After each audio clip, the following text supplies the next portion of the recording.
Boa tarde, senador Paim, na pessoa em que eu cumprimento todos os colegas de mesa. Boa tarde a todos e todas presentes, aqueles que nos assistem à distância.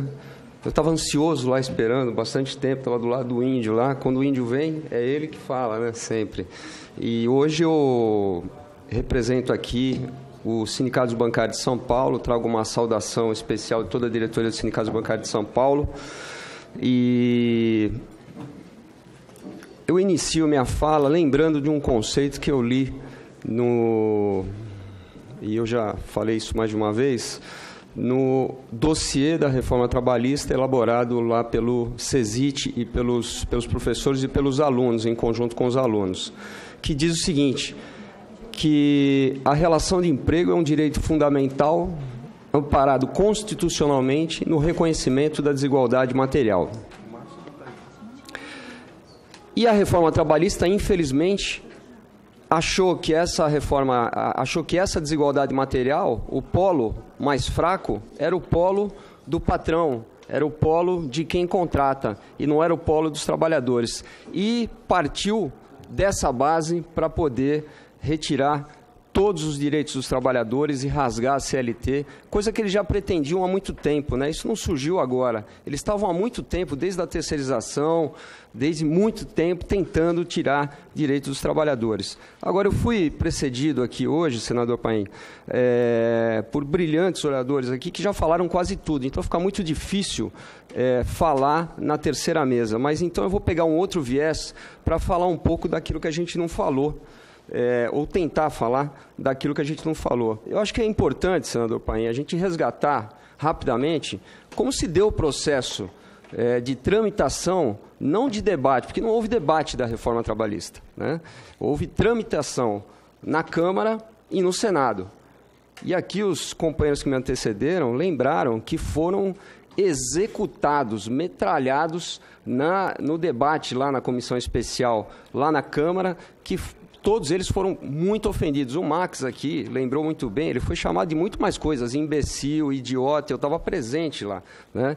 Juízes eram chamados de ativistas judiciais, ou seja, todos aqueles que se colocavam contra a reforma trabalhista eram execrados naquela casa.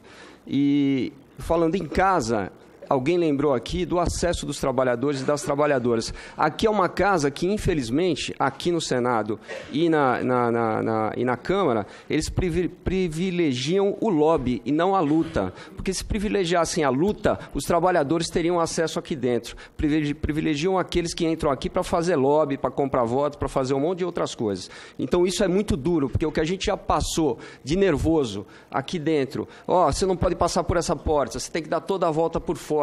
Eu tive uma oportunidade, senador, que eu tive que dar a volta no Congresso inteiro para pegar uma outra porta, porque duas portarias eu já tinha esgotado as tentativas de entrar. Então, isso é muito duro, isso tem que ser lembrado para quem está nos ouvindo aí de fora.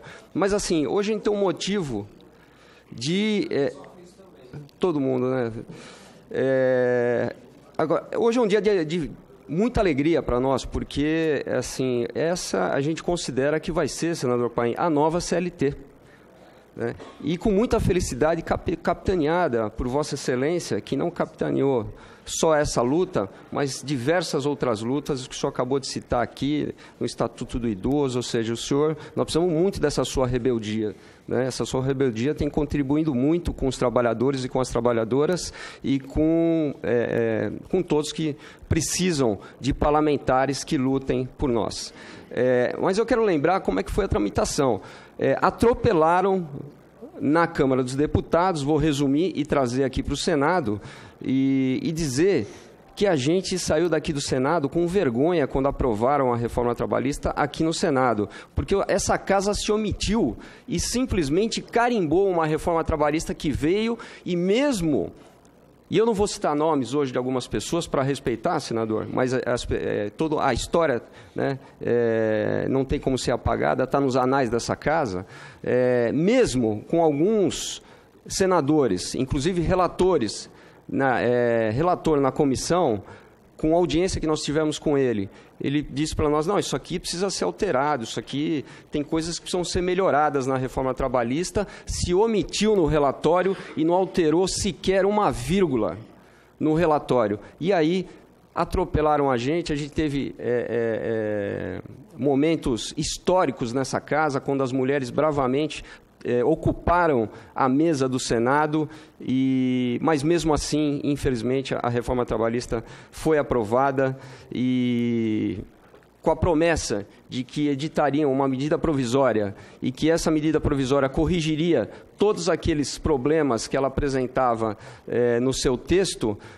parece que foi mais um golpe. Parece que era alguma coisa que já estava combinado com a Câmara, porque logo depois que aprovaram a reforma trabalhista, o Rodrigo Maia falou, eu não tenho nada a ver com isso não vem com medida provisória aqui não, porque eu não combinei nada com ninguém. Então, quer dizer, e não deixou instalar. Agora, a gente tem que lembrar que essa reforma trabalhista, a tentativa da reforma da Previdência, que foi uma luta muito vitoriosa aqui nessa casa também, senador, a emenda 95, ela só passou junto com a reforma trabalhista porque parece que era uma tragédia anunciada.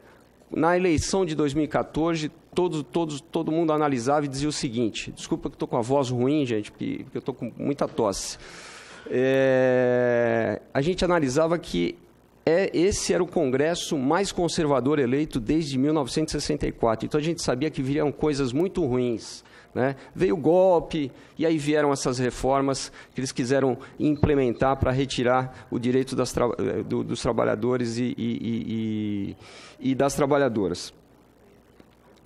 E, a partir daí... Dá licença, tomar uma água, desculpa.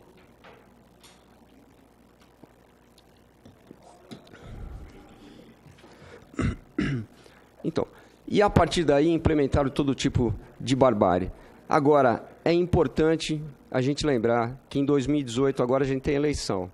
E é importante a gente perceber que os mesmos que aprovaram a reforma trabalhista, os mesmos que defenderam e aprovaram a emenda 95, os mesmos que querem rifar as empresas brasileiras, atacar, né, vender toda a nossa infraestrutura,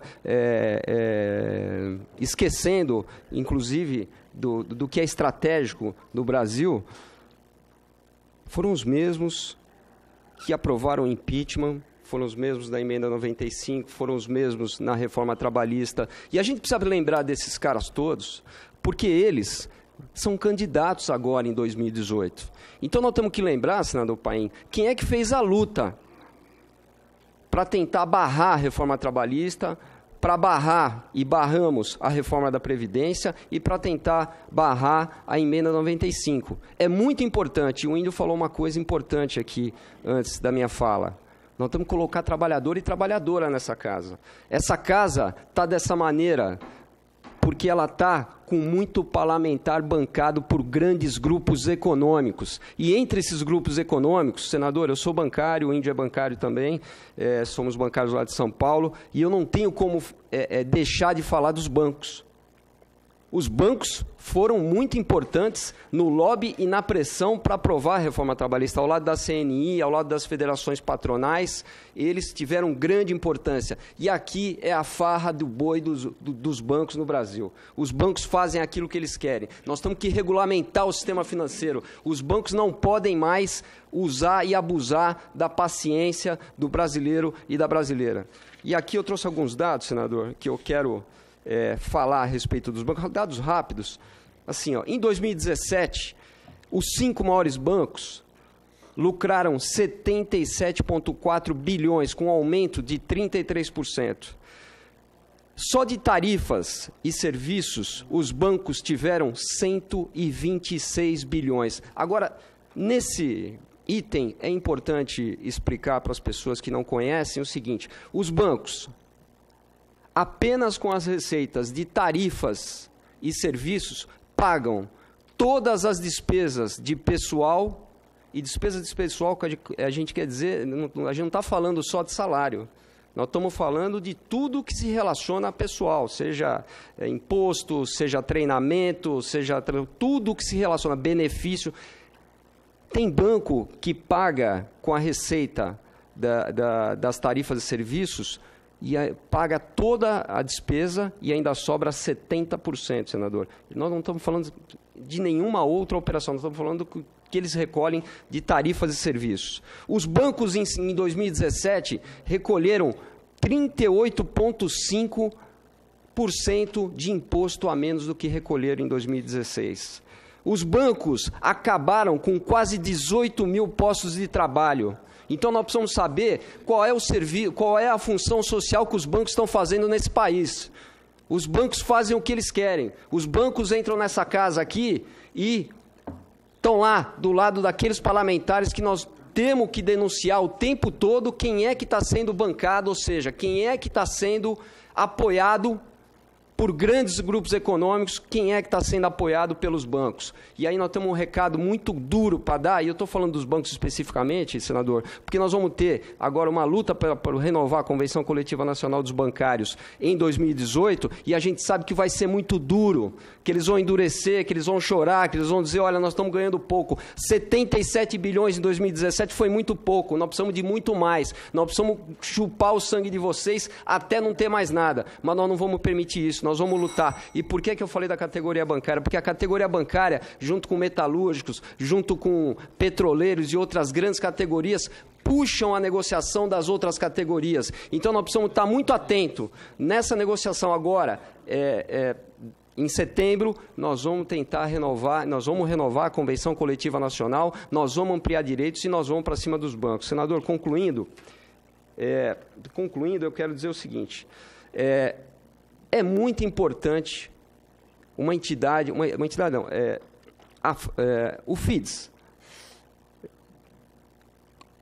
ajudou a construir a articulação entre as entidades, sejam elas entidades sindicais, entidades ligadas à Justiça do Trabalho, à fiscalização do trabalho, ao Ministério Público do Trabalho. Nós temos que valorizar o FIDS, porque o FIDS teve um papel muito importante e nós precisamos continuar valorizando o FIDS, porque é ele que nos traz a unidade e dentro do FIDS a gente consegue construir, articular e fazer luta.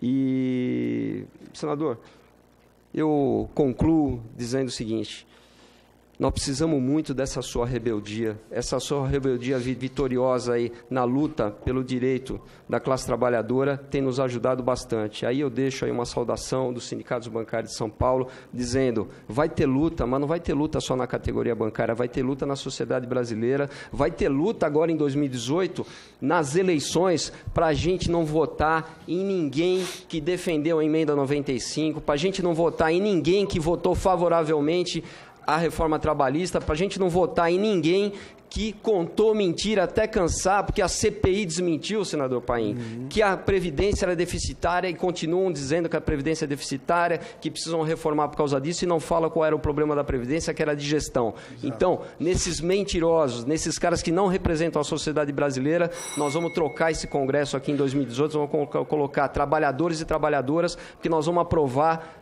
essa que vai ser a nova CLT. Muito obrigado, boa tarde, senador Paim, a todos e todas. Tudo bem, Alexandre Caso, que aqui ele que é também dentro do sindical, mas ele falou em nome dos sindicatos bancários e financiários de São Paulo, Osasco e região. A Magda Helena, ela quer dividir o tempo com o Márcio Costa, porque ambos são da Pública. Não sei quem fala primeiro. Senado. Você. Não, mas não está. Boa tarde, senador. Boa tarde a todos vocês.